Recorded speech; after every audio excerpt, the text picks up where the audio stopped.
ತಿರುಚಿಟ್ರಂಬಲಂ. ಓಂ ಶಿವಾ ತಿರುಚಿಟ್ರಂಬಲಂ.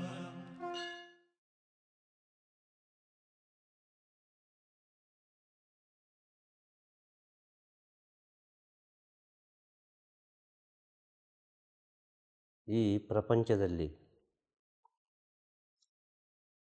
ವಿಧಿಯನ್ನು ಪ್ರತಿಯೊಂದು ಜೀವರಾಶಿ ಅದಕ್ಕದಕ್ಕಾದ ವಿಧಿ ಇದನ್ನು ತಪ್ಪಿಸ್ಲಿಕ್ಕೆ ಆಗೋದಿಲ್ಲ, ಸಾಧ್ಯನೇ ಇಲ್ಲ.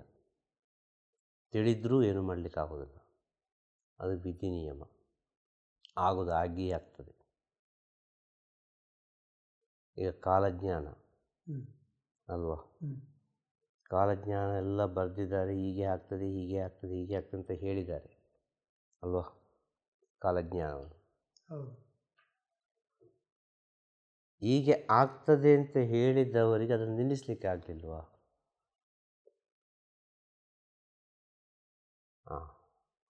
ಕಾಲಜ್ಞಾನ ಸತ್ಯವೇ, ಯಾವುದೋ ಒಂದು ರೀತಿಯಲ್ಲಿ ಕಾಲಜ್ಞಾನ ಎಂಬುದು ಸತ್ಯವೇ. ಪ್ರತಿಯೊಬ್ಬರಿಗೂ ಅದು ಅನ್ವಯಿಸ್ತದೆ ಈ ಕಾಲಜ್ಞಾನ ಎಂಬುದು. ಈ ಕಾಲಜ್ಞಾನ ಬರೆದದ್ದು ಹೇಗೆ ಅಂತ ಕೇಳೋದು. ಆ ಕಾಲಜ್ಞಾನ ಬರಿಬೇಕು ಅಂತ ಹೇಳಿದ್ರೆ ಅವ ಕಾಲದಲ್ಲಿ ಒಂದಾಗಿರಬೇಕು. ಅವ ಕಾಲದಲ್ಲಿ ಒಂದಾಗಿರುವಾಗ ತನ್ನ ಅರಿವು ತನಗಿರುವುದಿಲ್ಲ. ತನ್ನ ಅರಿವು ತನಗೆ ಇಲ್ಲದೇ ಇರುವ ಸಮಯದಲ್ಲಿ ಅವನು ಆ ಪ್ರಕೃತಿ, ಆ ಭಗವಂತ, ಆ ಒಂದು ಶಕ್ತಿ, ಆ ಚೈತನ್ಯ, ಪ್ರಕೃತಿ ಶಕ್ತಿ, ಆ ದೈವಿಕ ಶಕ್ತಿ ಅವನಿಗೆ ಅರಿವಿಲ್ಲದಂತೆ ಏನೋ ಒಂದು ವಿಷಯವನ್ನು ಅವನ ಕೈಯಲ್ಲಿ ಮಾಡಿಸಿತ್ತು.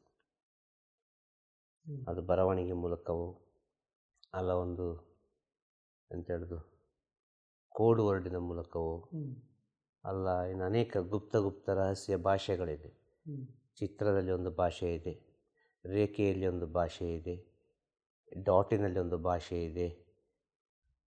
ತಿಳ್ಕೊಳ್ಳುವವನಿಗೆ ಅರ್ಥ ಆಯ್ತಾ, ಅವನವನ ಜ್ಞಾನಕ್ಕೆ ಬಿಟ್ಟಾಗೆ. ಈಗ ಕನ್ನಡದಲ್ಲೇ ಹಳೆಗನ್ನಡ, ಅದರಿಂದ ಹಿಂದೆ ಹೋದರೆ ಸಿರಿಗನ್ನಡ ಅಲ್ವಾ. ಕನ್ನಡ ಅಂದರೆ ಅಷ್ಟು ಶ್ರೇಷ್ಠವಾದ ವಿಚಾರ ಅಂತೇಳಿ, ಅಷ್ಟು ಸಿಹಿ ಕೊಡುತ್ತದೆ ಅಂತೇಳಿ. ಕನ್ನಡ ಯಾವತ್ತು ಸಿಹಿ ಕೊಡುತ್ತದೆ, ಅದು ಸಿರಿ ಕನ್ನಡ. ಕನ್ನಡ ಯಾವತ್ತು ನಗು ಕೊಡುತ್ತದೆ, ಅರ್ಥ ಆಯ್ತಲ್ವ. ಸಿರಿ, ಸಂತೋಷ, ಹ್ಯಾಪಿನೆಸ್, ಇದೆಲ್ಲ ಹೇಳಿದ್ದು ಹೇಗೆ?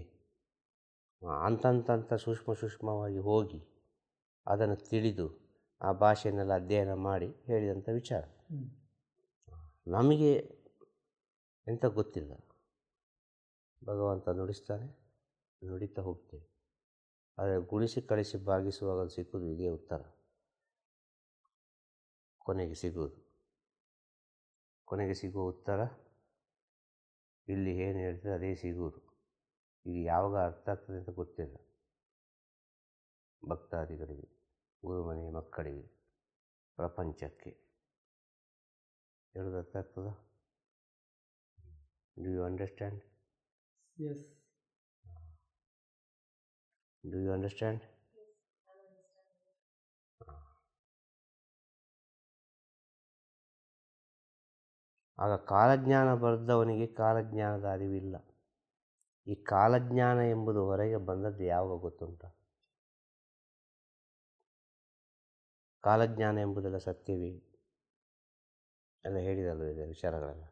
ಈ ಕಾಲಜ್ಞಾನ ಎಂಬುದು ಹೊರಗೆ ಬಂದದ್ದು ಯಾವಾಗ ಅಂತ ಹೇಳಿದರೆ, ಆ ಕಾಲಜ್ಞಾನ ಬರೆದವರು ಕಾಲದಲ್ಲಿ ಐಕ್ಯವಾದ ಮೇಲೆ ಅವರು ಬರೆದಿಟ್ಟಂಥ ಕಾಲಜ್ಞಾನ ಹೊರಗೆ ಬಂದದ್ದು. ಅವರು ಬರೆದು ಆ ಭಗವಂತನ ಪ್ರೇರಣೆಯಂತೆ ಅವರವರಿಗೆ ತಿಳಿದ ರೀತಿಯಲ್ಲಿ ಆ ಜ್ಞಾನವನ್ನು ಬರೆದು ಮುಚ್ಚಿಟ್ಟು ಬಿಟ್ಟರು. ಅವರು ಪುನಃ ಅದನ್ನು ಓದಲಿಕ್ಕೆ ಹೋಗಲಿಲ್ಲ. ಅದು ನಾನು ಓದುವಾಗಿಲ್ಲ. ಅರ್ಥ ಆಗ್ತದಾ? ಹಾಂ, ಅದು ಭಗವಂತನೇ ನನ್ನ ಮೂಲಕ ಏನೋ ಒಂದು ಸೃಷ್ಟಿ ಮಾಡಿ ಪ್ರಪಂಚಕ್ಕೆ ಕೊಡ್ತಾ ಇದ್ದಾನೆ. ಅದು ನಿನಗೆ ಏನು ಅಂತ ಬೇಡ, ನಾನು ಹೇಳಿದಷ್ಟು ಬರಿ. ಅದು ಒಳ್ಳೆಯದ ಕೆಟ್ಟದ ಬರಿತಾ ಹೋಗು. ಕಲಿಯುಗದಲ್ಲಿ ಹೀಗೆ ಆಗ್ತದೆ, ಕಲಿಯುಗದಲ್ಲಿ ಹೀಗೆ ಆಗ್ತದೆ, ಕಲಿಯುಗದಲ್ಲಿ ಒಂದು ಸಂಬಂಧ ಹೋಗಿ 10 ಸಂಬಂಧ ಆಗ್ತದೆ, 1000 ರೀತಿಯಲ್ಲಿ ಬರಿ. ಅದು ನೋಡಲಿಕ್ಕೆ ಬಹಳ ಅಸಹ್ಯವಾಗಿರಬಹುದು, ಆದರೆ ಅದು ಸತ್ಯ. ಭಗವಂತನ ಇಚ್ಛೆಯಂತೆ ಬರೆಯುವುದದು, ಆ ಪ್ರಕೃತಿಯ ಸತ್ಯದಂತೆ ಬರೆಯುವುದದು. ಟ್ರೂತ್ ಈಸ್ ಬಿಟ್ಟರ್ ಅಂತಾರೆ. ಹಾಂ, ಸತ್ಯ ಯಾವಾಗಲೂ ಕಹಿ. ಹಾಂ, ಟ್ರೂತ್ ಈಸ್ ಬಿಟ್ಟರ್, ಕಹಿ. Yes, you are right. Good. Truth is bitter. Fantastic. ಗುರುವೇ ಶರಣ. ಹಾಂ, ಹಾಗೆ ಈ ಕಾಲಜ್ಞಾನವನ್ನು ಬರೆದವರು ಕಾಲದಲ್ಲಿ ಆಯ್ಕೆ ಆದ ನಂತರ ಈ ಕಾಲಜ್ಞಾನ ಯಾವುದೋ ಒಂದು ರೀತಿಯಲ್ಲಿ ಒಬ್ಬೊಬ್ಬನ ಕೈಗೆ ಬಂತು. ಈ ಕಾಲಜ್ಞಾನವನ್ನು ಓದುವುದು, ಇನ್ನು ಅನೇಕ ಗ್ರಂಥವನ್ನು ಓದುವುದು, ಅದನ್ನು ಪಠನ ಮಾಡೋದು ಯಾವಾಗ ಅಂತ ಹೇಳಿದರೆ ಈ ಪ್ರಪಂಚಕ್ಕೆ ಯಾವಾಗ ಕೆಡುಕು ಬರ್ತದೆ ಆವಾಗ. ಇವತ್ತು ಅನೇಕ ಮಹಾ ಗ್ರಂಥಗಳೆಲ್ಲ ರಹಸ್ಯವಾಗಿ ಎಲ್ಲೆಲ್ಲೆಲ್ಲ ಇದೆ ದೇಶದಲ್ಲಿ, ಇರುವುದಂತೂ ಸತ್ಯ. ಇದು ಕೆಲವರಿಗೆ ಸಿಕ್ಕಿರಬಹುದು, ಇನ್ನು ಕೆಲವರಿಗೆ ಗೊತ್ತಿಲ್ಲದೇ ಇರಬಹುದು, ಯಾವುದೋ ಒಂದು ರೀತಿಯಲ್ಲಿ ಇರಬಹುದು. ಅಂಥ ಪವಿತ್ರವಾದ ವಿಚಾರಗಳೆಲ್ಲ ಓದೋದು ಯಾವಾಗ ಅಂತ ಹೇಳಿದರೆ, ಅದು ಈ ಪ್ರಕೃತಿಗೆ ಒಪ್ಪಡಿಸೋದು ಯಾವಾಗ ಅಂತ ಹೇಳಿದರೆ, ಈ ಪ್ರಕೃತಿಯಲ್ಲಿ, ಈ ಭೂಲೋಕದಲ್ಲಿ ಏನೋ ಒಂದು ತೊಂದರೆಗಳು, ಏನೋ ಒಂದು ಅನಾಹುತಗಳು ಬರುವ ಸಮಯದಲ್ಲಿ ಅಂಥ ವಿಚಾರಗಳನ್ನೆಲ್ಲ ಉಚ್ಚಾರಣೆ ಮಾಡಿದರೆ, ಅದರಲ್ಲಿ ಬರೆದ ಶಬ್ದಗಳನ್ನೆಲ್ಲ ಯಾವುದೋ ಒಂದು ರೀತಿಯಲ್ಲಿ ಪುನಃ ಅದಕ್ಕೊಂದು ಮರುಸೃಷ್ಟಿಯನ್ನು ಕೊಡೋದು. ಹೇಳೋದು ಅರ್ಥ ಆಯ್ತಾ? ಅದಕ್ಕೊಂದು ಸೃಷ್ಟಿ ಆಗಬೇಕಲ್ಲ, ಶಬ್ದ ಒಂದು ಪುನಃ ರಿಟರ್ನ್ ಹೋಗಬೇಕಲ್ಲ, ಸುಮ್ಮನೆ ಹೋಗೋದಿಲ್ಲಲ್ಲ ಬರ್ದದ್ದು. ಆ ಬರ್ದದ್ದನ್ನು ಒಬ್ಬ ತೆಗಿಲಿಕ್ಕೆ ಬೇಕಲ್ಲ. ಹೇಳೋದು ಅರ್ಥ ಆಯ್ತಾ? ಆ ಬರ್ದ ಒಂದು ವಿಚಾರವನ್ನು ತೆಗಿಲಿಕ್ಕೆ ಒಬ್ಬ ಬೇಕು. ಈಗ ಸ್ವರಗಳು ಅಂತೇಳಿ ಅಲ್ವಾ? ಸ್ವರಗಳಂದರೆ ಏನು? ಶಬ್ದ. ಈ ಶಬ್ದ ಅಂದರೆ ಏನು? ಅಕ್ಷರ. ಆ ಇ ಅಮ್ ಅಹ, ಅರ್ಥ ಆಯ್ತಲ್ಲ? ಮತ್ತು ವ್ಯಂಜನಗಳು ಅಲ್ವಾ? ಹಾಂ, ಇಂಗ್ಲೀಷಿನಲ್ಲಿ ಸಹ ಹಾಗೆ ಅಲ್ವಾ? ಹಾಂ, ಹೇಳೋದು ವಿಷಯ. ಆಗಿರುವಾಗ ಅದನ್ನು ನಾವು ತೆಗೆದ ಕಾರಣ ಅದು ಒಂದಕ್ಕೊಂದು ಸೇರಿ ಬಹಳ ದೂರದವರೆಗೆ ಬಂತು ಅಲ್ವಾ? ಆ ಅಕ್ಷರವನ್ನು ಒಬ್ಬ ತಗೊಂಡ, ಅದನ್ನು ತಿಳಿದುಕೊಂಡು ಪ್ರಪಂಚಕ್ಕೆ ಕೊಟ್ಟ. ಈ ಪ್ರಪಂಚಕ್ಕೆ ಕೊಡುವ ಸಮಯ ಹೇಗಿರಬೇಕು ಅಂದರೆ ಅಷ್ಟು ಪವಿತ್ರವಾದ ಸಮಯವಾಗಿರಬೇಕು. ಅಷ್ಟು ಪವಿತ್ರವಾದ ಸಮಯ ಇದ್ದರೆ ಮಾತ್ರ ಅಂಥ ಒಂದು ಏನೋ ಒಂದು ಅನಾಹುತ ಬರ್ತದೆ ಅಂತ ಹೇಳುವಾಗ ಇಂಥ ಋಷಿಮುನಿಗಳು ಬರೆದಂಥ ಗ್ರಂಥಗಳನ್ನು ಪಠನೆ ಮಾಡಿದರೆ ಅದು ಈ ಪ್ರಪಂಚಕ್ಕೆ ಒಳಿತಾಗ್ತದೆ. ಇದು ಅದರ ಒಳಗಿರುವ ರಹಸ್ಯ. ಈಗ ಹಾಗೆಲ್ಲ, ಈಗೆಲ್ಲ ಸಿಕ್ಕಿದ್ದನ್ನು ರಿಸರ್ಚ್ ಮಾಡಿ ಪ್ರಪಂಚ ಅನಾಹುತದ ಎಡೆಗೆ ಹೋಗ್ತಾ ಉಂಟು, ಅತಿ ವೇಗವಾಗಿ ಹೋಗ್ತಾ ಉಂಟು. ಪ್ರತಿಯೊಬ್ಬನಿಗೂ ಸತ್ಯದ ಅರಿವಾಗ್ತಾ ಉಂಟು. ಇಲ್ಲಿ ಇವತ್ತಿನ ಪ್ರೆಸೆಂಟ್ ಸಿಚುವೇಶನ್, ಇವತ್ತಿನ present whole world how is going, total confusion. World is going in confusion. ಅದು ಎಲ್ಲ ಲೆವೆಲಲ್ಲೂ ಇದೆ ಈ ಕನ್ಫ್ಯೂಷನ್ ಅನ್ನೋದು. ಹುಡುಗರ ಹತ್ರ ಜಾಸ್ತಿ ಇದೆ ಇವತ್ತು, ಯುವಕರಲ್ಲಿ ತುಂಬಾ ಇದೆ confusion. Total confusion. What to do ಅಂತ ಅಂದ್ರೆ ವೈ, ರೀಸನ್. ಅದೇ ರೀಸನ್ ಗೊತ್ತಾಗ, ಏನು ಕಾರಣ, ವಾಟ್ ಇಸ್ ದ ರೀಸನ್, ಅದು ಗೊತ್ತಾಗಬೇಕು. Am I right? Correct. What is the reason? ಅದ್ರ ಬಗ್ಗೆ ಏನಾರ ಹೇಳಿ. ಏನು ಕಾರಣ ಅಂತ ಹೇಳಿದರೆ, ಈ ಸತ್ಯದ ವಿಚಾರವನ್ನೆಲ್ಲ ಸುಮ್ಮನೆ ತೆಗೆದು ಖುಷಿ ಬಂದಾಗೆ ಮಾತಾಡುವಾಗ ಅದರಲ್ಲಿ ಸಿಗುವ ಸೂಕ್ಷ್ಮತೆಗಳೆಲ್ಲ ಎಲ್ಲರಿಗೂ ಸಿಕ್ಕಿ ಹೋಯಿತು. ಆದ ಕಾರಣ ವಿಜ್ಞಾನ ಎಷ್ಟು ಬೆಳೀತು. ಭೋಗ ಮಹರ್ಷಿ ಅಂತೇಳಿ ಮಹಾಜ್ಞಾನಿ ಇದ್ದರು, ಅದೆಷ್ಟೋ ವರ್ಷಗಳ ಹಿಂದೆ. 18 ಸಿದ್ಧರಲ್ಲಿ ಒಬ್ಬರು ಭೋಗ ಮಹರ್ಷಿ. ಅವರು ಹೇಳಿದಂಥ ವಿಚಾರ ಅವರು ಬರೆದ ಗ್ರಂಥದಲ್ಲಿ ವಾಲೆಚೂಡಿ ಗೊತ್ತಾಯ್ತಲ್ಲ, ಬೋಗರ್ 7000 ಅಂತೇಳಿ, ಇದರಲ್ಲಿ ಸಿಗುವಂಥ ವಿಚಾರ ಏನು ಗೊತ್ತುಂಟ? ಎಷ್ಟು ಸತ್ಯ ಅಂತ ಹೇಳೋದು. ಮನುಷ್ಯ ಹೋಗ್ತಾ ಹೋಗ್ತಾ ಹೋಗ್ತಾ ಹೋಗ್ತಾ ಗಾಳಿಯ ಜೊತೆ ಸಂಪರ್ಕವನ್ನು ಇಟ್ಟುಕೊಳ್ಳುತ್ತಾನೆ. ಈಗ ಪ್ರೆಸೆಂಟ್ ನಡೆಯುವ ವಿಚಾರವನ್ನು ಎಷ್ಟೋ ವರ್ಷಗಳ ಹಿಂದೆ 10,000 20,000 50,000 ಅಂತ ಗೊತ್ತಿಲ್ಲ, ಅವರವ್ರಿಗೆ ತಿಳಿದಾಗ ಒಂದೊಂದು ಹೇಳ್ತಾರೆ. 18 ಸಿದ್ಧರು ಅಂದರೆ ಅದು ಹೋಗ್ತದೆ ಹೋಗ್ತದೆ ಹೋಗ್ತದೆ ಹೋಗ್ತದೆ ಇಲ್ಲಿವರೆಗೆ ಹೋಗ್ತದೆ. ಈಗ ಸಪ್ತ ಋಷಿಗಳು ಅಂತ ಹೇಳಿದರೆ ಅದು ಎಷ್ಟು ಸಪ್ತ ಋಷಿ ಅಂತೇಳಿ ಗೊತ್ತಿಲ್ಲ. ಹೌದು, ಅದು ಹಾಗೆ ತಲೆಮಾರು ತಲೆಮಾರು ತಲೆಮಾರು ತಲೆಮಾರು ತಲೆಮಾರು ತಲೆಮಾರು ತಲೆಮಾರು ಅದೇ ಹೆಸರು ಪುನಃ continue continue continue continue continue. ಹೌದು, ಅರ್ಥ ಆಯ್ತಾ? ಕಾರಣ ಏನು? ನನ್ನ ಪ್ರತಿಬಿಂಬ ಅದೇ same to same as it is. ಹೇಳೋದು ಅರ್ಥ ಆಯ್ತಾ? ಅವರು ಹೇಳಿದಂಥ ವಿಚಾರ ಈಗಿನೆಲ್ಲ ಟೆಕ್ನಾಲಜಿ ವಿಜ್ಞಾನ ಇದೆಲ್ಲ ಬರ್ತದೆ. ಅಷ್ಟು ಸೂಕ್ಷ್ಮವಾಗ್ತಾನೆ ಮನುಷ್ಯ, ಅಷ್ಟು ಗಾಳಿ ಜೊತೆ ಬೆರೆತು ಹೋಗ್ತಾನೆ. ಆದರೆ ಇದರಿಂದ 90 ಭಾಗ ಮನುಷ್ಯರು ಹುಚ್ಚರಾಗ್ತಾರೆ ಅಂತ. ಮನುಷ್ಯರು ಅನೇಕ ರೀತಿಯ ಸಮಸ್ಯೆಯನ್ನು ಎದುರಿಸ್ತಾರೆ, ಅನೇಕ ರೀತಿಯ ವ್ಯಾಧಿಗಳು ಬರ್ತದೆ, ಅನೇಕ ರೀತಿಯ ವಿಚಾರಗಳು ಬರ್ತದೆ. ಇದು ಮನುಷ್ಯನ ಕೈಗೆ ಸಿಕ್ಕಿದರೆ ಏನೆಲ್ಲ ಅನಾಹುತ ಆಗ್ತದೆ ಅಂತೇಳಿ ಭೋಗಮ ಋಷಿಯರ ಸ್ವಲ್ಪ ಚರಿತ್ರೆಯನ್ನು ಓದಿದರೆ ಎಲ್ಲರಿಗೂ ಅರ್ಥ ಆಗ್ಬೋದು. ಹೇಳೋದು ಆಯ್ತಾ? ದೊಡ್ಡ ಸೈಂಟಿಸ್ಟ್ ಅವರು. ಪಳನಿಯಲ್ಲಿ ಸುಬ್ರಹ್ಮಣ್ಯನನ್ನು ನವಪಾಷಾಣ 9 ಬಗೆಯ ವಿಷವನ್ನು ಸೇರಿಸಿ 9 type of Poisson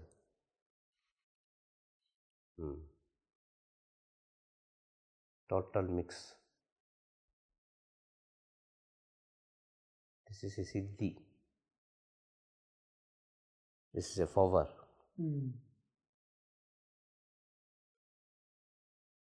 not ordinary man.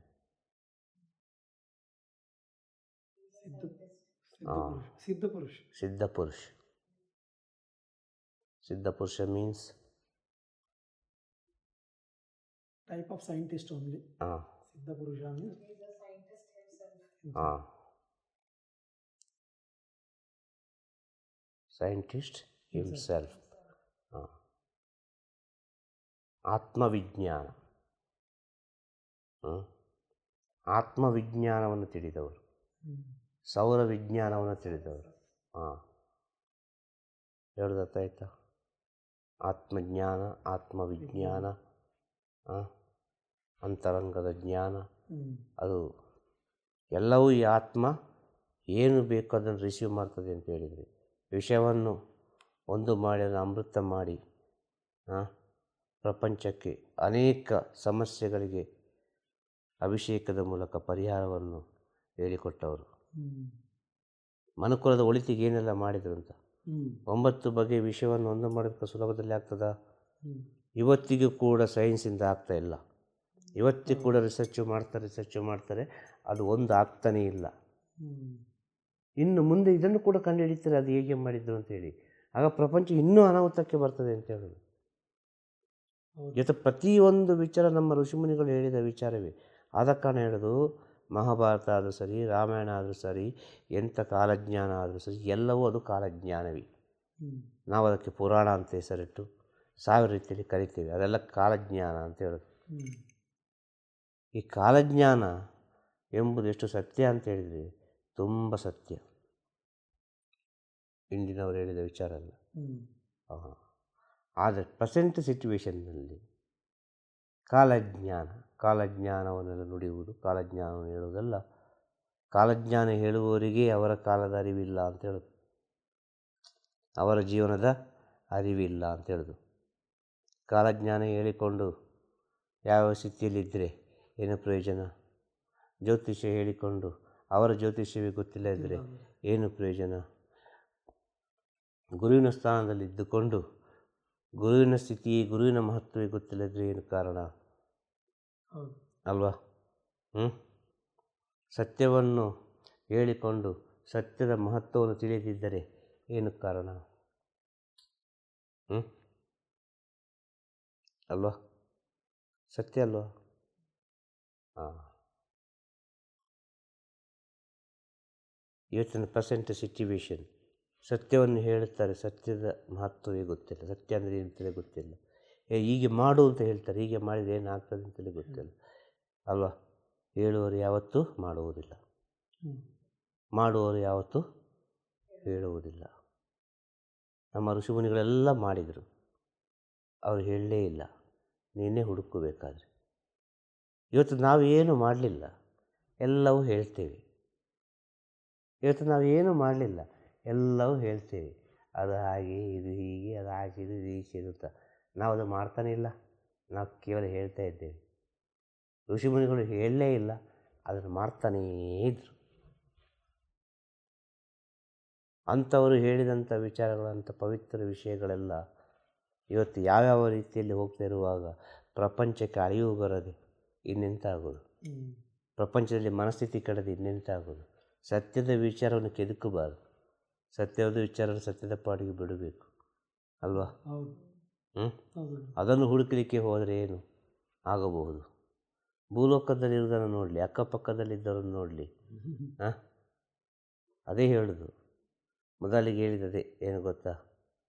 ಮನುಷ್ಯ ಎಷ್ಟೇ ಬುದ್ಧಿಶಾಲಿಯಾಗಿದ್ದರು, ಎಂಥದೇ ವಿಷಯ ತಿಳಿದಿದ್ದರು, ಎಷ್ಟೇ ದೊಡ್ಡ ಸೈಂಟಿಸ್ಟ್ ಆಗಿದ್ದರು, ಎಷ್ಟೇ ದೊಡ್ಡ ಜ್ಞಾನಿಯಾಗಿದ್ದರು, ಎಂಥದೇ ಜ್ಯೋತಿಷ್ಯ, ಎಂಥ ವಿಷಯ, ಎಂಥ ವಿದ್ಯೆ ಗೊತ್ತಿದ್ದರು, ಮುಂದೆ ಏನಾಗ್ತದೆ ಅಂತೇಳಿ ಯಾರಿಗೂ ಗೊತ್ತಿಲ್ಲ.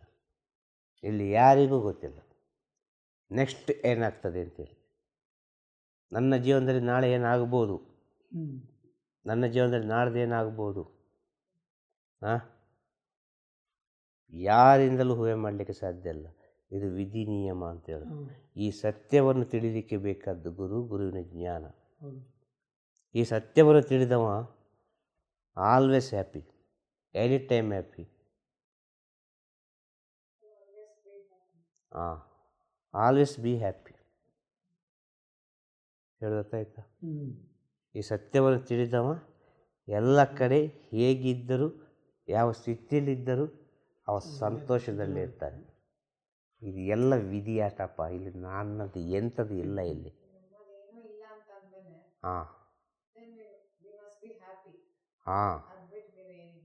ಖಂಡಿತವಾಗಿ ನಮ್ಮದೇನು ಇಲ್ಲ ಅಂತ ಹೇಳಿದರೆ ಇಂಗ್ಲೀಷಲ್ಲಿ ಅಂತ ಹೇಳಿದ್ರು, we must be happy. You must be happy. ಖುಷಿಯಾಗಿ ಇರಬೇಕು ಅಷ್ಟೇ. ನಿಮ್ಮಂಥ ಸ್ವಲ್ಪ ಇಂಗ್ಲೀಷ್ ಗೊತ್ತಿದ್ದವತ್ತು ಸ್ವಲ್ಪ ಇಂಗ್ಲೀಷ್ ಮಾತಾಡಿದರೆ ಒಳ್ಳೆಯದು. ಇಷ್ಟೇ ಹೇಳೋದು ನಾನು. ನಮಗೆ ಗೊತ್ತಿರೋದು ಕನ್ನಡ, ನಿಮಗೆ ಸ್ವಲ್ಪ ಸ್ವಲ್ಪ ಇಂಗ್ಲೀಷ್ನ ಜ್ಞಾನ ಇರುವಾಗ, ನಿಮ್ಮ ಜೊತೆ ನಾವು ಸೇರುವಾಗ ಯಾವುದೋ ಒಂದು ರೀತಿಯಲ್ಲಿ ಪ್ರಯತ್ನ ಪಡೋದರಲ್ಲಿ ತಪ್ಪಿಲ್ಲ. ಇದರಲ್ಲಿ ಏನು ನಾಚಿಕೆಲ್ಲ ಹೋಗಲಿಕ್ಕಿಲ್ಲ. ಏನಪ್ಪ ಸಡನ್ ಇಂಗ್ಲೀಷ್ ಎಲ್ಲ ಇಲ್ಲ, ಫ್ರೆಂಡ್ಲಿ. ಗೊತ್ತಾಯ್ತಾ? ಟೋಟಲ್ ಫ್ರೆಂಡ್ಲಿ, ಖುಷಿಯಾಗಿ. ಕಲಿಯೋದು ಪ್ರಶ್ನೆ ಅಲ್ಲ ಇಲ್ಲಿ. ಗುಡ್ಡಕ್ಕೆ ಗುಡ್ಡ ಅಡ್ಡ ಉಂಟು, ಬೆಟ್ಟಕ್ಕೆ ಬೆಟ್ಟ ಅಡ್ಡ ಉಂಟು, ಎತ್ತರವೇ. ಇಲ್ಲಿ ಯಾರು ಇಲ್ಲಿ ಕಲಿತು ಪರಿಪೂರ್ಣರಾದವರು ಇಲ್ಲ. ಅವರವರಿಗೆ ತಿಳಿದಷ್ಟು ಮಟ್ಟಿಗೆ ಅವರವರು ಏನೋ ಒಂದು ಮಾಡಿಕೊಂಡು ಹೋಗ್ತಾರೆ ಅಲ್ವಾ? ಇದು ಸತ್ಯ ವಿಷಯ. ಇದನ್ನು ನಾವು ಸ್ವಲ್ಪ ಸೂಕ್ಷ್ಮವಾಗಿ ಅರ್ಥ ಮಾಡಿಕೊಳ್ಬೇಕು ಅಂತ ಹೇಳೋದು. ಒಂದು ಗುರು ಸೇವೆಯಲ್ಲಿ ಏನೆಲ್ಲ ನಮಗೆ ತಿಳಿದುಕೊಳ್ಳಲಿಕ್ಕಾಗ್ತದೆ, ಏನು ತಿಳಿದುಕೊಳ್ಳಲಿಕ್ಕಾಗ್ತದೆ? ಕೋಟಿ ಬರ್ತದಾ? ಅಲ್ಲ ನಮ್ಮ ಆರೋಗ್ಯ ಎಲ್ಲ ಪ್ರಾಬ್ಲಮ್ ಸರಿ ಮಾಡಲಿಕ್ಕಾಗ್ತದ? ಅಲ್ಲ ನಮ್ಮ ಸಮಸ್ಯೆಗಳನ್ನು ದೂರ ಮಾಡಲಿಕ್ಕಾಗ್ತದ? ಅಲ್ಲ ನಮಗೊಂದು ದೊಡ್ಡ ಒಂದು ಸ್ಥಾನ ಸಿಗ್ತದ? ಈ ಸಾವಿರ ವಿಚಾರಗಳೆಲ್ಲ ಇರ್ತದೆ. ಇದೆಲ್ಲ ಬಿಟ್ಟು ಒಬ್ಬ ಟೋಟಲ್ ಸರೆಂಡರ್ ಆಗಿಬಿಟ್ರೆ ಅವನಿಗೆ ಸಿಗುವುದೇನು ಗೊತ್ತಾ? ಎಲ್ಲವನ್ನು ಎದುರಿಸಿ ನಿಲ್ಲುವ ಸತ್ಯದ ಅರಿವು. ಗುರು ಸೇವೆಯಲ್ಲಿ ಸಿಗುವ ದೊಡ್ಡ ವಿಚಾರ ಸತ್ಯದ ಅರಿವು. ಎಲ್ಲವನ್ನು ಅವನು ಎದುರಿಸ್ತಾನ. Total finish it. ಗೊತ್ತಾಯ್ತಾ? ಎಲ್ಲವನ್ನು ನಾಶ ಮಾಡಿ ನಿಂತಾನ. ಎಂಥದ್ದು ಬಂದರೂ ಅಷ್ಟೇ ಸತ್ಯದ ಅರಿವು ಒಂದು ಅಷ್ಟು ಸ್ಟ್ರಾಂಗ್ ಅದು. ಯಾಕೆ ಅವನಿಗೆ ಗೊತ್ತಿದೆ, ಗುರುವಿನ ಸೇವೆ ಮಾಡಿ ಹಗಲು ರಾತ್ರಿ ಇದ್ದು ನಿದ್ದೆ ಕೆಟ್ಟು ಆಹಾರ ಬಿಟ್ಟು ಎಲ್ಲ ಬಿಟ್ಟು ಆದರೂ ನಾನು ಇಷ್ಟು ಹ್ಯಾಪಿಯಾಗಿದ್ದೇನಲ್ಲ, ಇದು ಹೇಗೆ? ನನಗೇನು ಆಗ್ತಾಯಿಲ್ಲಲ್ಲ ಇಲ್ಲಿ, ನನಗೆ ಹಸಿವೆ ಆಗ್ತಿಲ್ಲ, ನಿದ್ರೆ ಬರ್ತಾ ಇಲ್ಲ. ಹಾಂ, ಇದು ಸಾಮಾನ್ಯ ಮನುಷ್ಯನಿಗೆ ಸಾಧ್ಯವಾ? ಹಾಂ, ಸಾಮಾನ್ಯ ಮನುಷ್ಯನಿಗೆ ಸಾಧ್ಯವಾ? ಅವನನ್ನು ಒತ್ತೊತ್ತಿಗೆ ಊಟ ಮಾಡಬೇಕು, ಅವನಿಗೆ ಒತ್ತೊತ್ತಿಗೆ ನಿದ್ರೆ ಮಾಡಬೇಕು. ನನ್ನನ್ನು ನಾನು ಸ್ವಲ್ಪ ಆಲೋಚನೆ ಮಾಡಿ ನೋಡ್ತೇನೆ. ನನ್ನನ್ನು ನಾನು ಸ್ವಲ್ಪ ಆಲೋಚನೆ ಮಾಡಿ ನೋಡುವಾಗ ಇವ ಸಾಮಾನ್ಯರಿಂದ ಎಷ್ಟೋ ಎತ್ತರದಲ್ಲಿರ್ತಾನೆ. ಅವನಿಗೆ ಯಾವ ರೀತಿ ಅವ ರೆಡಿಯಾಗಿಕೊಂಡಿದ್ದಾನೆ, ಯಾವ ರೀತಿ ಅವ ಸೃಷ್ಟಿ ಆಗಿದ್ದಾನೆ, ಯಾವ ರೀತಿ ಸೃಷ್ಟಿ ಆದ ಅಂತೇಳಿ ಉಂಟಲ್ಲ, ಆ ಶಿಷ್ಯನಾದವನಿಗೆ ಗೊತ್ತೇ ಆಗೋದಿಲ್ಲ, ಆ ಭಕ್ತನಿಗೆ ಗೊತ್ತೇ ಆಗೋದಿಲ್ಲ. ಸತ್ಯದ ಅರಿವಾಗ್ತದೆ ಅವನಿಗೆ ಕೊನೆಗೆ. ಆ ಸತ್ಯದ ಅರಿವಾಗುವಾಗ ಅವೆಲ್ಲವನ್ನು ಮರಿತಾನೆ, ನಾವು ತನ್ನನ್ನೇ ತಾನು ಮರಿತಾನೆ ಅಂತೇಳಿ. ಫೈನಲ್ ಸತ್ಯದ ಅರಿವಾಗಿ ಬಿಟ್ಟರೆ ಸ್ವಲ್ಪವೇ ಸತ್ಯದ ಅರಿವಾಗುವಾಗ ಒಂದೊಂದೇ ಹೆಜ್ಜೆ ಮುಂದೆ ಇರ್ತಗೋ, ಒಂದೊಂದೇ ಬಿಡ್ತಾ ಹೋಗ್ತಾನೆ. ಆ ಫೈನಲ್ ಒಂದು ಸತ್ಯದ ಅರಿವಾಗ್ತದಲ್ಲ, ಇಲ್ಲಿ ಎಂಥದೂ ಇಲ್ಲ ಅಂತೇಳಿ. ಆ ಸತ್ಯದ ಅರಿವು ಗುರು ಮಾಡಿಕೊಡ್ತಾರೆ. ಯಾವುದೋ ಒಂದು ರೀತಿಯಲ್ಲಿ ಆ ಸತ್ಯದ ಅರಿವಿಗೆ ಬೇಕಾಗಿ ಅನೇಕ ರೀತಿಯಲ್ಲಿ ಪರೀಕ್ಷೆ ಮಾಡ್ತಾರೆ. ಇದು ಆ ಶಿಷ್ಯನಾದವನು, ಆ ಭಕ್ತನಾದವನು ತಿಳಿದುಕೊಂಡ್ರೆ ಅವನಿಗೆ ಸತ್ಯದ ಅರಿವಾಗ್ತದೆ. ಸತ್ಯದ ಅರಿವು ಆಯಿತು, ಆತ್ಮ ಸಾಕ್ಷಾತ್ಕಾರ ಆಯಿತು, ಬೇರೆ ಏನಿಲ್ಲ. ಈ ಸತ್ಯವನ್ನು ತಿಳಿಬೇಕು ಅಂತ ಹೇಳಿದ್ರು ಗುರುಭಕ್ತನಾದವ. ಯಾವುದಕ್ಕೂ ತಲೆಬಿಸಿ ಮಾಡಬಾರ್ದು. ಇಲ್ಲಿ ಏನಾಗಬೇಕು ಅದು ಆಗ್ತಾನೆ ಉಂಟು. ನಿಮ್ಮ ಜೀವನದಲ್ಲಿ ಏನು ಬರಬೇಕು, ಏನು ನಡಿಬೇಕು, ಅದು ನಡೆದೇ ನಡೀತದೆ. ಇದು ನಿಮ್ಮ ತಪ್ಪಲ್ಲ, ಇದು ನಿಮ್ಮ ಕರ್ಮ, ಇದು ನಿಮ್ಮ ವಿಧಿ, ಇದು ನೀವು ಅನುಭವಿಸಲೇಬೇಕು. ಅದನ್ನು ಸಂತೋಷದಲ್ಲಿ ಅನುಭವಿಸಿ ಅಂತೇಳೋದು. ಏನಾದರೂ ಸರಿ, ಒಳ್ಳೆಯದಾದರೂ ಸರಿ, ಕೆಟ್ಟದ್ದಾದರೂ ಸರಿ, ಸಂತೋಷದಲ್ಲಿ ಅನುಭವಿಸಿ. ಅದು ನೀವು ಬಿಟ್ಟರೆ ಅದು ಪುನಃ ನಿಮ್ಮನ್ನು ಯಾವುದೊಂದು ರೀತಿಯಲ್ಲಿ ಅಟ್ಯಾಕ್ ಮಾಡ್ತದೆ, ಇನ್ನೊಂದು ರೀತಿಯಲ್ಲಿ ಬರ್ತದೆ. ಅದನ್ನು ಎಷ್ಟೋ ಸಾರಿ ಹೇಳಿದರು, ಮಾಯನ್ನು ಬಿಟ್ಟು ಬದುಕಲಿಕ್ಕೆ ಆಗೋದಿಲ್ಲ. ಇದೆಲ್ಲ ಸಾಧಕರಾದವರು ಪ್ರತಿಯೊಬ್ಬರು ಅರ್ಥ ಮಾಡಿಕೊಳ್ಬೇಕಾದ ವಿಚಾರ. ಮಾಯನ್ನು ನೀನು ದೂರ ಮಾಡಿ ಅದನ್ನು ಓಡಿಸಿ ಅದನ್ನು ನಾನು ಮೆಟ್ಟಿ ನಿಲ್ತೇನೆ ಅಂತ ಹೇಳಿದರೆ ಇದು ಆಗೋಗೋ ವಿಷಯವೇ ಅಲ್ಲ. ಅವರಷ್ಟು ದೊಡ್ಡ ಮುಟ್ಟಾಳರು ಯಾರು ಇಲ್ಲ ಅಂತ ಹೇಳೋದು. ವಿಷಯ ಹೇಳೋದು ಅರ್ಥ ಆಯ್ತಾ? ಮಾಯೆ ಜೊತೆಯೇ ಹೋಗಬೇಕು,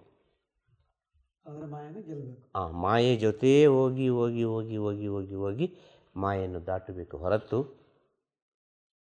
ನೀನು ಮಾಯನ್ನು ಬಿಟ್ಟು ನಾನು ಅದನ್ನು ಗೆಲ್ತೇನೆ, ಅದನ್ನು ಕಟ್ಟಿ ಹಾಕ್ತೇನೆ, ಅದನ್ನು ಹಿಡಿದು ಹಾಕ್ತೇನೆ, ಅದನ್ನು ಮೆಟ್ಟಿ ನಿಲ್ತೇನೆ ಅಂತ ಹೇಳಿದರೆ ಉಂಟಲ್ಲ, ಅದು ನಮ್ಮನ್ನು ಕಟ್ಟಿ ಹಾಕುವ ಸ್ಥಿತಿಯೇ ಗೊತ್ತಾಗೋದಿಲ್ಲ. ಅದು ನಮ್ಮನ್ನು ಮೆಟ್ಟಿ ನಿಂತ ಸ್ಥಿತಿಯೇ ಗೊತ್ತಾಗೋದಿಲ್ಲ ನಮಗೆ. ಸ್ವಲ್ಪ ಸೂಕ್ಷ್ಮವಾಗಿ ಹೇಳುವಂಥ ವಿಚಾರ. ಇಂಥ ವಿಚಾರಗಳೆಲ್ಲವೂ ಯಾವುದೋ ಒಂದು ಸಮಯಕ್ಕೆ ಆ ಗುರುವಿನ ಬಾಯಿಂದ ಬರ್ತದೆ ಇರ್ತದೆ. ಹೇಳೋರ್ತಾಯ್ತಾ ನಿಮಗೆ? ಇವತ್ತಿನ ಪ್ರಪಂಚ ಹೇಗೆ ಉಂಟು ಅಂತ ಹೇಳಿದರೆ, ಇವತ್ತಿನೆಲ್ಲ ಸ್ಥಿತಿಗತಿಗಳು ಹೇಗೆ ಉಂಟು ಅಂತ ಹೇಳಿದರೆ, ಒಂದು ಕಡೆಯಿಂದ ವಿಜ್ಞಾನ ಬಹಳ ವೇಗವಾಗಿ ಬೆಳೀತಾ ಉಂಟು. ಇದರಿಂದ 100 ಪಟ್ಟು ವೇಗವಾಗಿ ಈ ಕಡೆ ಆಧ್ಯಾತ್ಮ ಬೆಳೀತಾ ಉಂಟು ಅಲ್ವಾ? ಎಲ್ಲ ಕೇಳಿದರೂ, ಎಲ್ಲ ಕಡೆ ಕೇಳಿದರೆ ಆತ್ಮ, ಸೋಲ್, ಡಿವೈನ್, ಸ್ಪಿರಿಚುಲಿಟಿ, ಯೋಗ, ಧ್ಯಾನ, ಕುಂಡಲಿನಿ, ಕುಂಡಲಿನಿ, ಕುಂಡಲಿನಿ,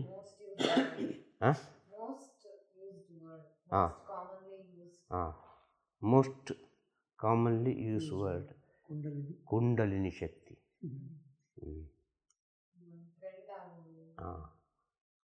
ಅಲ್ಲ, ಇಲ್ಲಿ ಇವತ್ತು ಪ್ರಪಂಚದಲ್ಲಿ ಎಲ್ಲಿ ನೋಡಿದರೂ ಸಣ್ಣ ಸಣ್ಣ ಮಕ್ಕಳು ಕೂಡ ಮಾತಾಡಲಿಕ್ಕೆ ಪ್ರಾರಂಭಿಸಿದ್ದಾರೆ ಅಂತ ಹೇಳೋದು. ಇದು ಅಷ್ಟು ಸತ್ಯದ ವಿಷಯ ಈ ಆಧ್ಯಾತ್ಮಿಕ ಅಂತ ಹೇಳಿದರೆ, ಈ ಜ್ಞಾನ ಅಂತ ಹೇಳಿದರೆ ಅಷ್ಟು ಶುದ್ಧವಾದ ವಿಚಾರ ಇದು. ಇದಷ್ಟು ಸುಲಭದಲ್ಲಿ ಅನುಭವಿಸಲಿಕ್ಕೆ ಸಾಧ್ಯನೇ ಇಲ್ಲ ಅಂತ ಹೇಳೋದು. ಯಾಕೆ ಈ ಪ್ರಪಂಚ ಇಷ್ಟು ಮೂಢವಾಗಿದೆ ಅಂತೇಳಿ ದೊಡ್ಡ ಒಂದು ಕ್ವಶನ್ ಮಾರ್ಕ್. ಆದರೆ ಅದನ್ನು ಇನ್ನೂ ಸೂಕ್ಷ್ಮವಾಗಿ ನೋಡುವಾಗ ಇದು ಆಗುವುದೆಲ್ಲ ಒಳ್ಳೆಯದಕ್ಕೆ, ಪ್ರತಿಯೊಬ್ಬನಿಗೆ ಸತ್ಯದ ಅರಿವನ್ನು ಮಾಡಿಸ್ತಾ ಉಂಟು. ಇದೆಲ್ಲ ಆಗೋದು ಪ್ರತಿಯೊಬ್ಬ ಆ ದೇವರ ಹತ್ರ ಬಂದು ನಿಲ್ಲಲೇಬೇಕು, ಸ್ಯಾಂಡರ್ ಆಗಲೇಬೇಕು. ಇದು ಫೈನಲ್ ಉತ್ತರ, ಫೈನಲ್ ಡೆಸ್ಟಿನಿ. ಈಗೆಲ್ಲ ಹೇಳ್ತಾರಲ್ಲ, ದೇವರಿಲ್ಲ, ಅದು ಇಲ್ಲ, ಇದು ಇಲ್ಲ, ಆ ಕಡೆ ಇಲ್ಲ, ಯಾವುದನ್ನು ನಂಬುವುದಿಲ್ಲ, ಎಂಥದ್ದು ಮಾಡೋದಿಲ್ಲ ಅಂತ ಹೇಳ್ತಾರಲ್ಲ, ಹಾಂ, ಎಲ್ಲರೂ ಒಂದಲ್ಲ ಒಂದು ರೀತಿಯಲ್ಲಿ ಆ ಭಗವಂತನ ಮುಂದೆ ಬಂದು ನಿಲ್ಲೇಬೇಕು. ಅದಕ್ಕೆ ಬೇಕಾಗಿ ಇದು ಎಲ್ಲ ವಿಚಾರಗಳು ನಡೆಯುವುದು. ನಾವೆಷ್ಟು ಸಹ ಹೇಳ್ಬೋದು ಅದು ಸರಿಯಲ್ಲ, ಇದು ಯಾರಿಗೆ ಎಂಥದ್ದು ಹೇಳೋದು ಬೇಡ ಅಂತ ಹೇಳೋದು. ಇಲ್ಲಿ ಯಾರಿಗೆ ಎಂಥದ್ದು ಹೇಳೋದು ಬೇಡ. ಇಲ್ಲಿ ಪ್ರತಿಯೊಬ್ಬನು ಅವನವನ ಕರ್ಮಕ್ಕೆ ತಕ್ಕಾಗಿ ಹುಟ್ಟಿದ್ದು. ಅವನವನ ಆತ್ಮ ಬೇರೆ ಬೇಯಿಸೋದು. ಅದು ಗಂಡ ಆದರೂ ಸರಿ, ಹೆಂಡತಿ ಆದರೂ ಸರಿ, ಅಪ್ಪ ಆದರೂ ಸರಿ, ಮಕ್ಕಳಾದರೂ ಸರಿ, ಯಾರಾದರೂ ಸರಿ, ಇಲ್ಲಿ ಅವನವನಿಗೆ ಬೇಕಾದಾಗೆ ಮಾತ್ರ ಬದುಕೋದು. ಇಲ್ಲಿ ಇವನಿಗೆ ಈ ಮಾಯೆ ಎಲ್ಲ ಏನು ಅನ್ನಿಸ್ತದೆ ಅಂತ ಹೇಳಿದರೆ, ನಾನು ಇವರಿಗೆ ಬೇಕಾಗಿ ಬದುಕ್ತಾ ಇದ್ದೇನೆ ಅಂತೇಳಿ. ಇದು ಹೇಗೆ ಅಂತ ಹೇಳಿದರೆ, ಈ ಪ್ರಪಂಚ ಯಾವ ರೀತಿ ಅಂತ ಹೇಳಿದರೆ, ಮಾಯೆ ಅಂತ ಹೇಳಿದರೆ ಯಾವ ರೀತಿ ಅಂತ ಹೇಳಿದರೆ, ಈಗ ಪ್ರೆಸೆಂಟಲ್ಲಿ ಹೇಳೋದಾದರೆ ಎ ಐ ಅಲ್ವಾ, ಆರ್ಟಿಫಿಷಿಯಲ್ ಇಂಟೆಲಿಜೆನ್ಸ್. ಆರ್ಟಿಫಿಷಿಯಲ್ ಇಂಟೆಲಿಜೆನ್ಸನ್ನು ಸೃಷ್ಟಿ ಮಾಡಬೇಕಾದ್ರೆ ಅಲ್ಲಿ ಏನಿರ್ತದೆ? ಕೇವಲ ಒಂದು ಸ್ಕ್ರೀನ್ ಮಾತ್ರ ಇರ್ತದೆ. ಇವನ ಥಿಂಕಿಂಗನ್ನು, ಇವನೆಲ್ಲ ವಿಚಾರವನ್ನು ಅಲ್ಲಿ ಇವನಿಗೆ ವಿಷಯಗಳು ಸಿಕ್ಕಿದ್ರೆ ಆಯ್ತು. ಇವನಿಗೆ ಎಲ್ಲಿಂದಲೂ ಒಂದು ಆ ಕತೆ ಈ ಕತೆ ಎಲ್ಲಿಂದ, ಈಗ ನಾನು ನೋಡಿದ ವಿಚಾರ ಎಲ್ಲ ಕ್ರಿಯೇಟ್ ಬಿಟ್ಟು ಬಿಡ್ತಾನೆ ಅಲ್ಲ. ಆ ಋಷಿ ಬಂದ, ಇವ ಬಂದ, ಇವ ಬಂದ, ಅವನಿಗಲ್ಲಿ ವ್ಯಕ್ತಿಯೇ ಬೇಡ, ಯಾರೂ ಬೇಡ, ಕೂತುಕೊಂಡಲ್ಲೇ ಒಂದು ಸೃಷ್ಟಿ ಮಾಡಿದ ಅಲ್ವಾ. ಯಾವ ಒಂದು ಆ್ಯಕ್ಟ್ರು ಬೇಡ, ಎಲ್ಲಿ ಕ್ಯಾಮ್ರಾ ಇಟ್ಕೊಂಡು ಹೋಗಬೇಕಾಗಿಲ್ಲ, ಏನು ಮಾಡಬೇಕಾಗಿಲ್ಲ ಅಲ್ವಾ. ಕೂತುಕೊಂಡಲ್ಲಿಗೆ ಒಂದು ಹೊಸ ಒಂದು ಪ್ರಪಂಚವನ್ನೊಬ್ಬ ಸೃಷ್ಟಿ ಮಾಡಿ ಕೊಟ್ಟ. ಯಾರು? ಎ ಐ ಅಲ್ಲ, ಆರ್ಟಿಫಿಷಿಯಲ್ ಇಂಟೆಲಿಜೆನ್ಸ್ ಅಲ್ಲ. ಇದನ್ನೇ ನಾವು ಸ್ವಲ್ಪ ಸೂಕ್ಷ್ಮವಾಗಿ ತಗೊಂಡ್ರೆ ಈ ಪ್ರಪಂಚ ಕೂಡ ಇರೋದು ಹೀಗೆ. ಈ ಪ್ರಪಂಚ ಕೂಡ ಇರೋದು ಹೀಗೆ. ಭಗವಂತ ಕೂತುಕೊಂಡಲ್ಲಿಗೆ ಎಲ್ಲರನ್ನು ಸೃಷ್ಟಿ ಮಾಡಿ ಬಿಟ್ಟ. ಈಗ ಭಗವಂತ ಎಂಥ ದೊಡ್ಡ ಆರ್ಟಿಫಿಷಿಯಲ್ ಇಂಟೆಲಿಜೆನ್ಸ್ ಆಗಿರಬೇಕು ಅಲ್ವಾ. ಭಗವಂತ ಎಷ್ಟು ದೊಡ್ಡ ಆರ್ಟಿಫಿಷಿಯಲ್ ಇಂಟೆಲಿಜೆನ್ಸ್ ಆಗಿರಬೇಕು? ನನ್ನ ಪ್ರಶ್ನೆ, ನನಗೆ ಅದೇ ಕಾಣೋದು, ಬೇರೆ ಎಂತ ಕಾಣೋದಿಲ್ಲ. ಅರ್ಥ ಆಯ್ತಾ? ಇದೇ ರೀತಿ ಇವ ಸೃಷ್ಟಿ ಮಾಡಿರಬಹುದು. ನೋಡುವ, ಖಾಲಿ ಜಾಗ ಏನಿಲ್ಲ ಇಲ್ಲಿ, ಇಲ್ಲೆಲ್ಲ ಒಂದೊಂದು ಬರಲಿ ಅಲ್ಲ ಹೇಳೋದು. ಇವತ್ತು ನೋಡುವಾಗ ಪ್ರತಿಯೊಬ್ಬ ನೋಡೋದು ಅಂಥದ್ದೇ ವೀಡಿಯೋವನ್ನು ನೋಡೋದೊಬ್ಬ. ಆ ಚಿತ್ರ ಬರಬೇಕು, ವೀಡಿಯೋ ಬರಬೇಕು, ಅದು ಬರಬೇಕು, ಇದು ಬರಬೇಕು, ಆ ಸೀನರಿ ಕಾಣಬೇಕು. ಆಗ ಮಾಯೆ ಎಂಬುದು ಎಷ್ಟು ಸೂಕ್ಷ್ಮವಾಗ್ತಾ ಉಂಟು ಅಂತ ಹೇಳೋದು. ಮಾಯೆ ಎಂಬುದು ಎಷ್ಟು ಮಾಯೆಯನ್ನು ತೋರಿಸ್ತಾ ಉಂಟು ಅಂತ ಹೇಳೋದು. ಆ ಮಾಯೆಯನ್ನು ಸರಿಯಾಗಿ ನೀವು ಅರ್ಥ ಮಾಡಿಕೊಂಡ್ರೆ ಅದರೊಳಗೆ ಎಷ್ಟು ಸತ್ಯ ಉಂಟು ಅಂತ ಹೇಳೋದು. ಎ ಐ ಅನ್ನೋದೇ ಮಾಯೆ. Artificial intelligence is equal to ಮಾಯೆ. ನಮ್ಮ ಈ ಆಧ್ಯಾತ್ಮದ ಮಾಯೆ ಅಂತೀವಲ್ವಾ, ಅಲ್ಲಿ ಲೌಕಿಕದಲ್ಲಿ ಅದು ಮಾಯೆನೇ. ಅದನ್ನೇ ಹೇಳಿದ್ದು ನಾನು. ಭಗವಂತ ಮೊದಲು ಮಾಯೆಯನ್ನು ಸೃಷ್ಟಿ ಮಾಡಿದ. ಖಂಡಿತವಾಗಿ ಜಗದೀಶನಾಡುವ ಜಗವೇ ನಾಟಕ ರಂಗ. ಈ ಸತ್ಯ ವಿಷಯ ಇದು. ಅರ್ಥ ಆಯ್ತಾ? ಹಾಗೆ ಕೆಲವೆಲ್ಲ ವಿಷಯವನ್ನು ನಾವು ಸ್ವಲ್ಪ ಸೂಕ್ಷ್ಮವಾಗಿ ಆಲೋಚನೆ ಮಾಡುವಾಗ ಗುರು ಸೇವೆಯಲ್ಲಿ ಸಿಗುವ ಜ್ಞಾನವನ್ನೆಲ್ಲ ನಾವು ಇವತ್ತಿನ ಪ್ರಪಂಚದಲ್ಲಿ ಏನು ನಡೀತದೆ ಅದಕ್ಕೂ ನಮ್ಮ ಒಳಗೆ ಏನು ನಡೀತದೆ ಅಂಥೇಳಿ ನಾವು ಸ್ವಲ್ಪ ನೋಡಬೇಕು, ತಾಳೆ ಹಾಕಬೇಕು. ಈ ಪ್ರಪಂಚ ಈ ರೀತಿ ಉಂಟು, ನಮಗೆ ಯಾಕೆ ಈ ರೀತಿಯಾದೊಂದು ಗುಣ ಬಂತು? ನಾನು ಯಾಕೆ ಈ ಗುರುವನ್ನು ಹುಡುಕಿಕೊಂಡು ಅಲ್ಲಿ ಕೂತ್ಕೊಂಡೆ? ನಾನು ಯಾಕೆ ಗುರುವಿನ ಹತ್ರ ಹೋಗಿ ಸೇವೆ ಮಾಡ್ತಿದ್ದೇನೆ? ನಾನು ಯಾಕೆ ಗುರುವಿಗೆ ಕಾಣಿಕೆ ಕೊಡ್ತಾ ಇದ್ದೇನೆ? ಬಾಕಿದವರಲ್ಲಿ ಯಾಕೆ ಬರ್ತಾ ಇಲ್ಲ? ಅಲ್ಲಿ ನನಗೆ ತಲೆ ಸರಿ ಇಲ್ಲವ? ನನಗೆ ಏನು ಅವರು ಮಾಡಿದಾರಾ? ಸಾವಿರ ವಿಚಾರಗಳು ಬರ್ತದೆ. ಅರ್ಥ ಆಯ್ತಲ್ಲ? ವಶೀಕರಣ ಮಾಡ್ತಾರೆ, ಹಾಗೆ ಮಾಡ್ತಾರೆ, ಹೀಗೆ ಮಾಡ್ತಾರೆ, ಸಾವಿರ ರೀತಿಯಲ್ಲಿ ಹೇಳ್ತಾರೆ. ನಿಜವಾಗಿಯೂ ಎರಡು ಮಾತಿಲ್ಲ. ಆಗ ಅದನ್ನೆಲ್ಲ ದಾಟಿ ಒಬ್ಬ ಮಾಡ್ತಾನೆ ಅಂತ ಹೇಳುವಾಗ, ಒಂದು ಸೇವೆ ಮಾಡ್ತಾ ಇದ್ದಾನೆ ಅಂತ ಹೇಳುವಾಗ ಸ್ವಲ್ಪ ಸೂಕ್ಷ್ಮವಾಗಿ ಅರ್ಥ ಮಾಡಿಕೊಳ್ಬೇಕಲ್ಲ. ನಾವೆಲ್ಲರಾಗಲ್ಲ, ನಮ್ಮೊಳಗೊಂದು ವಿಶಿಷ್ಟತೆ ಉಂಟು, ನಮ್ಮೊಳಗೊಂದು ಶ್ರೇಷ್ಠತೆ ಉಂಟು, ನಮ್ಮ ಆತ್ಮ ಪವಿತ್ರವಾಗಿದೆ, ನಾವು ಸ್ವಲ್ಪ ಎಲ್ಲರಿಗಿಂತ ಮೇಲೆ ಇದ್ದೇವೆ. ನಾವು ಯಾವ ರೀತಿ ಇರಬೇಕು? ನಾವೇ ತಿಳಿದುಕೊಳ್ಳಬೇಕು. ಇದೆಲ್ಲ ಬಿಡಿಸಿ ಹೇಳೋದು. ನಾಳೆ ಇಲ್ಲ ಅಂತ ಹೇಳಿದರೆ ಕೊನೆಯ ಮಾತಾದರೂ ಆಗಿರ್ಬೋದು. ಹಾಂ, ಸತ್ಯ ಇದು. ಅಷ್ಟು ಸೂಕ್ಷ್ಮವಾಗಿರಬೇಕು ಅಂತ ಹೇಳೋದು. ಹಾಂ, ಸೂಕ್ಷ್ಮವಾಗಿರಬೇಕು. ಆ ಸೂಕ್ಷ್ಮತೆಯನ್ನು ತಿಳ್ಕೋಬೇಕು. ಹಾಂ, ಅಲ್ಲಿರೋ ಸೂಕ್ಷ್ಮತೆ ಏನು ಹಾಂ, ಅನ್ನೋದನ್ನು ನಾವು ತಿಳ್ಕೊಳ್ಳದೇ ಇದ್ದರೆ ಹಾಂ, ನಾವು ಸೂಕ್ಷ್ಮವಾಗಿರೋಕ್ಕಾಗಲ್ಲ. ಖಂಡಿತವಾಗಿಯೂ. ನೀವು ಹೇಳೋದೇನೆಂದರೆ ಇದೊಂಥರ, ಈಗ ನಾವು ಕೆಲವು ಟೈಮ್ ಹೇಳ್ತೀವಿ ರ್ಯಾಟ್ ರೇಸ್ ಅಂತ ಹೇಳ್ತೀವಿ. ಹಾಂ, ರ್ಯಾಟ್ ರೇಸ್ ಅಂದರೆ ಏನು ಅಂದರೆ, ಈ ಎಲ್ಲ ಓಡ್ತಾ ಇರೋದು, ಎಲ್ಲರೂ ಓಡ್ತಿದ್ದಾರೆ. ಹಾಂ, ಈಗ ನಾನು ಸ್ವಲ್ಪ ಆ ಕಡೆ ಈ ಕಡೆ ನೋಡಿ ನನ್ನ ಸ್ಪೀಡ್ ಕಡಿಮೆ ಮಾಡಿದ್ರೆ ಪಕ್ಕದಲ್ಲಿ ಇನ್ಯಾರೋ ಹೊಟ್ಟೋಗ್ಬಿಡ್ತಾರೆ. ಹಾಂ, ಅಂದರೆ ಎಲ್ಲರೂ ಆ ಸ್ಪೀಡಿಗೆ ಬಿದ್ದುಬಿಟ್ಟಿದ್ದಾರೆ. ಹಾಂ, ಖಂಡಿತವಾಗಿಯೂ. ಪ್ರತಿಯೊಬ್ಬರೂ ಅವರಿಗೆ ಬೇರೆ ಇನ್ನೇನು ಬೇಡ. ಹ್ಞೂ, ಅಣ್ಣ ತಮ್ಮಂದರಲ್ಲೇ ಆ ಸ್ಪೀಡ್ ಇದೆ, ಗಂಡ ಹೆಂಡತಿರಲ್ಲಿ ಸ್ಪೀಡ್ ಇದೆ, ಹಾಂ, ಅಪ್ಪ ಖಂಡಿತವಾಗಿ, ಮಕ್ಕಳಲ್ಲಿ ಸ್ಪೀಡ್ ಇದೆ. ಎಲ್ಲರೂ ಖಂಡಿತವಾಗಿ. ಸ್ಪೀಡಿಂದನೇ ಓಡೋದು. ನಾನು ಸ್ಪೀಡಾಗಿ ಹೋಗ್ಬೇಕು, ನಾನು ಸ್ಪೀಡಾಗಿ ಹೋಗ್ಬೇಕು. ಆ ಒಂದು ಬಾಂಧವ್ಯಗಳು ಅದೆಲ್ಲ ಹೊಟ್ಟೋಯ್ತು. ಈಗ ಅದು ಆಗೋದಿಲ್ಲ. ಅದೇ ಹೇಳೋದಲ್ಲ. ಎಲ್ಲ ಹೊಟ್ಟೋಯ್ತು. ಈಗ ನೀನು ಸತ್ಯದ ಅರಿವಿನ ಹತ್ರ ಹೋಗ್ತಾ ಇದ್ದಿ, ಈ ಬಾಂಧವ್ಯ ಹೊರಟೋರಿಗೆ ಕಾರಣ ಏನು ಅಂತ ಹೇಳೋದು. ಈಗ ನಾವು ಹೇಳ್ಬೋದು ಒಳ್ಳೆ ಬಾಂಧವ್ಯವಾಗಿರಬೇಕು, ಗಂಡ ಹೆಂಡತಿ ಹೀಗಿರಬೇಕು, ಹಾಂ, ಎಲ್ಲ ನಾವು ಹೇಳ್ಬೋದು. ಒಳ್ಳೆಯದು ಎಷ್ಟು ಸಹ ಉಂಟು ಪ್ರಪಂಚದಲ್ಲಿ. ಆದರೆ ಈ ಒಳ್ಳೆಯಾಗಿ ನಡೀಲಿಕ್ಕೆ ಆಗೋದಿಲ್ಲಲ್ಲ. ಹುಡುಕಿದ್ರೆ ಸಿಗೋದು ಬಹಳ ಕಷ್ಟ, ಅಪರೂಪ. ಇದು ಎಲ್ಲರಿಗೂ ಅರ್ಥ ಆಗೋ ವಿಚಾರ. ಒಂದು ಫ್ಯಾಮಿಲಿ ಅಂತ ಹೇಳಿದರೆ, ಒಂದು ಬೆಸ್ಟ್ ಫ್ಯಾಮಿಲಿ ಅಂತೇಳಿ, ಒಂದು ಗುಡ್ ಫ್ಯಾಮಿಲಿ ಅಂತೇಳಿ ಸಿಗೋದು ಬಹಳ ಕಷ್ಟ. ಏನೋ ಒಂದಿರ್ತದೆ ಒಳಗಡೆ, ಅದಕ್ಕೆ ಹೇಳೋದು ಫ್ಯಾಮಿಲಿ ಅಂತೇಳಿ. ಹಾಗೆ ಇದರಿಂದೆಲ್ಲ ಒಬ್ಬ ಹೊರಗೆ ಬರಲಿಕ್ಕೆ ಪ್ರಯತ್ನ ಪಡ್ತಾನೆ. ಹಾಗೆ ಇವ ಸಂಬಂಧವನ್ನು ದೂರ ಮಾಡ್ತಾನೆ. ಇವ ದೂರ ಮಾಡೋದು ಅಂತ ಹೇಳಿದ್ರೆ ಪ್ರಕೃತಿಯೇ ಮಾಡಿಸ್ತದೆ. ಸತ್ಯವನ್ನು ತಿಳಿಯಪ್ಪ, ಸತ್ಯವನ್ನು ತಿಳಿ, ಇಲ್ಲಿ ಯಾರಿಗೆ ಯಾರು ಇಲ್ಲ, ನಿನ್ನ ಕರ್ಮವನ್ನು ಅನುಭವಿಸಲಿಕ್ಕೆ ನೀನು ಬಂದಿದ್ದಿ ಅಂತ ಹೇಳಿ ಈ ಎಂತ ಹೇಳೋದು, ಈ ಪ್ರಕೃತಿ, ಈ ಭಗವಂತ, ಈ ಸತ್ಯ ಮನುಷ್ಯರನ್ನು ಸತ್ಯದ ದಾರಿ ಕರ್ಕೊಂಡು ಹೋಗ್ತಾ ಉಂಟು. ಇಲ್ಲಿಗೆ ಬಂದು ನಿತ್ಯ ಆಗಬೇಕು ಅಂತ ಹೇಳೋದು ಕೊನೆ. ಅರ್ಥ ಆಯ್ತಾ? ಇಂಥ ಸತ್ಯದ ಅರಿವು ನಮ್ಮ ಭಕ್ತರಲ್ಲಿ ಆಗಬೇಕು ಅಂತ ಹೇಳೋದು. ನಮ್ಮ ಭಕ್ತರಲ್ಲಿ ಮುಖ್ಯವಾಗಿ ಹೇಳೋದು, ನಮ್ಮ ಭಕ್ತರಲ್ಲಿ, ಇಲ್ಲಿ ಬಂದು ಸೇವೆ ಮಾಡಿ ಹೋದವರಲ್ಲಿ, ಸೇವೆ ಮಾಡುವವರಲ್ಲಿ, ಇನ್ನು ಮುಂದೆ ಬಂದು ಸೇವೆ ಮಾಡುವವರಿಗೆ, ಭೂತಕಾಲಕ್ಕೂ ಭವಿಷ್ಯತ್ ಕಾಲಕ್ಕೂ ವರ್ತಮಾನ ಕಾಲಕ್ಕೂ ಗುರುದೇವರು ಹೇಳೋ ಒಂದೇ ಮಾತು, ಮಾನವ ಜನ್ಮ ಈ ಪ್ರಪಂಚಕ್ಕೆ ಒಳಿತು ಮಾಡೋ ಜನ್ಮ. ಕೂಡಿದ್ದಷ್ಟು ನಿಮ್ಮಿಂದ ಒಳಿತು ಮಾಡಿ, ಯಾವುದನ್ನು ಚಿಂತಿಸಬೇಡಿ. ಹಾಗೆ ಆಯಿತು, ಹೀಗೆ ಆಯಿತು, ಅದಾಯಿತು, ಇದಾಯಿತು, ಆ ಕಡೆದಾಯಿತು, ಈ ಕಡೆದಾಯಿತು, ನನಗೆ ಒಳ್ಳೆಯದೇ ಆಗಲಿಲ್ಲ, ನನಗೆ ಹಾಗೆ ಆಯಿತು. ಏನಪ್ಪ, ಏನು ಮಾಡಲಿಕ್ಕಾಗ್ತದೆ? ನೀನು ಗುರುವಿನ ಸೇವೆ ಎರಡು ರೀತಿಯಲ್ಲಿ ಮಾಡ್ಬೋದು. ಪಾಪ ಮಾಡಿ ಮಾಡ್ಬೋದು, ಪುಣ್ಯ ಮಾಡಿ ಮಾಡ್ಬೋದು. ಪಾಪವನ್ನು ಕಳೀಲಿಕ್ಕೆ ಬೇಕಾಗಿ ಮಾಡ್ಬೋದು. ಹಾಂ, ಅಲ್ಲೊಂದು ಜನ್ಮದ ಪುಣ್ಯದಿಂದ ಮಾಡ್ಬೋದು. ಹಾಂ, ಅಲ್ವಾ? ಒಂದು ಅಮ್ಮನ ಹೊಟ್ಟೆಯಲ್ಲಿ 5 ಜನ ಮಕ್ಕಳು ಹುಟ್ಟಿದರೆ 5 ಜನ ಬೇರೆ ಬೇರೆ ಅಲ್ವಾ? ಅಮ್ಮ ಒಂದೇ ಅಲ್ವಾ? ಇಲ್ಲಿ ಭಗವಂತ ಯಾವ ರೀತಿಯೆಲ್ಲ ಲೀಲೆಯನ್ನು ಆಡ್ತಾನೆ ಅಂತ ಹೇಳೋದು. ಭಗವಂತ ಯಾವ ರೀತಿ ಲೀಲೆಯನ್ನೆಲ್ಲ ಆಡ್ತಾ ಇದ್ದಾನೆ ಇಲ್ಲಿ.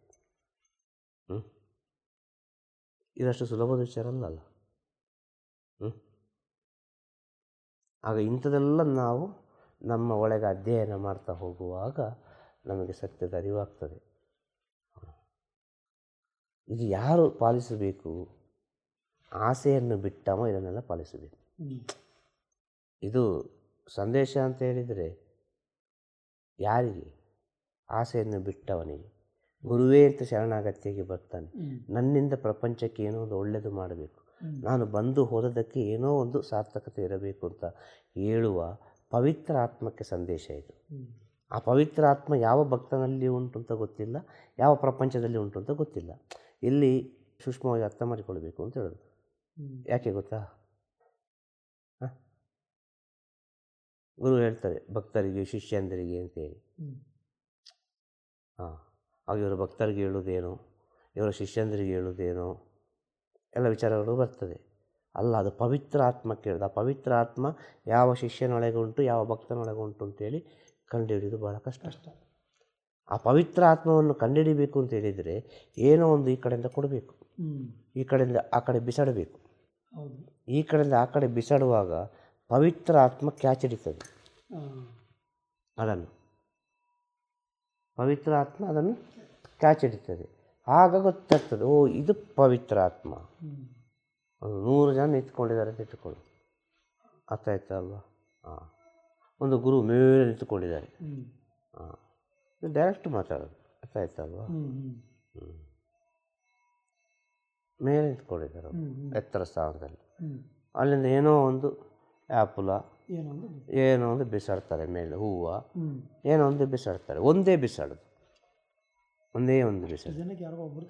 ಹಾಂ, ಅರ್ಥ ಆಗ್ತದೆ? ಹಿಡ್ಕೊಂಡ್ರೆ ಹಾಂ, ಒಂದು ಈಗ ತೆಗೆದು ಬಿಸಾಡ್ತಾರೆ. ಯಾರೋ ಒಬ್ಬ ಇಳ್ಕೊಳ್ತಾನೆ ಅದನ್ನು, ಅದು ಬೇಕು ಅಂತೇಳಿ. ಇನ್ನೊಂದು ಎಷ್ಟು ಜನ ಇದ್ದಾರೆ ಅಷ್ಟು ಜನಕ್ಕೂ ಸುರಿಯುತ್ತಾರೆ, ಎಲ್ಲರೂ ತಗೊಳ್ಳಿ ಅಂತೇಳಿ.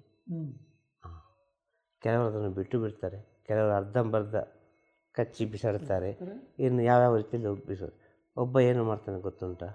ಹಾಂ, ಅದನ್ನು ಊಟ ಮಾಡಿ ಅದರ ಬೀಜವನ್ನು ಮಣ್ಣಲ್ಲಿ ಹಾಕಿ ಅದಕ್ಕೆ ಒಂದು ರೂಪ ಕೊಟ್ಟು ಅದರಲ್ಲಿ ಸಾವಿರಾರು ರೀತಿ ಬರುವ ಹಾಗೆ ಮಾಡ್ತಾನೆ ಒಬ್ಬ. ಹಾಂ, ಅದು ಕೂಡ ಒಬ್ಬನೇ ಮಾಡೋದಲ್ಲಿ. ಹಾಂ, ಅವರು ಒಬ್ಬನಿಗೂ ಕೊಡ್ಲಿಕ್ಕೆ ರೆಡಿ ಇದ್ದಾರೆ, 1000 ಜನ ಬಂದರೂ ಕೊಡ್ಲಿಕ್ಕೆ ರೆಡಿ ಇದ್ದಾರೆ. ಆದರೆ 1000 ಜನಕ್ಕೆ ಕೊಟ್ಟರು ಅದನ್ನು ಪಾಲಿಸೋದು ಒಬ್ಬನೇ. ಹಾಂ, ಆ 1000 ಜನರಿಗೂ ಒಂದು ಏನೋ ಒಂದು ಕೊಟ್ಟರೆ ಅದನ್ನು ಹಿಡ್ಕೊಳ್ಳೋದು ಒಬ್ಬನೇ. ಹೇಳ್ದರ್ಥ ಆಯ್ತಾ? ಹಾಂ, ಇದೆಲ್ಲ ಗುರು ಸೇವೆಯಲ್ಲಿರುವಂಥ ವಿಚಾರಗಳು. ಎಲ್ಲರಿಗೂ ಒಳ್ಳೆಯದಾಗಲಿ, ಎಲ್ಲರಿಗೂ ಶುಭವಾಗಲಿ, ಇಷ್ಟೇ ಹೇಳೋದು. ಹ್ಯಾಪಿ ಮಾರ್ನಿಂಗ್, ಗುಡ್ ಮಾರ್ನಿಂಗ್ ಅಲ್ವಾ? ಸ್ವೀಟ್ ಮಾರ್ನಿಂಗ್, ಇಷ್ಟೇ ಹೇಳೋದು. ಬೆಳಗ್ಗೆ ಆಯಿತು ನೋಡು, ಇಷ್ಟು ಹೊತ್ತಾಯಿತು, ಏನು ಮಾಡೋದು? Good morning.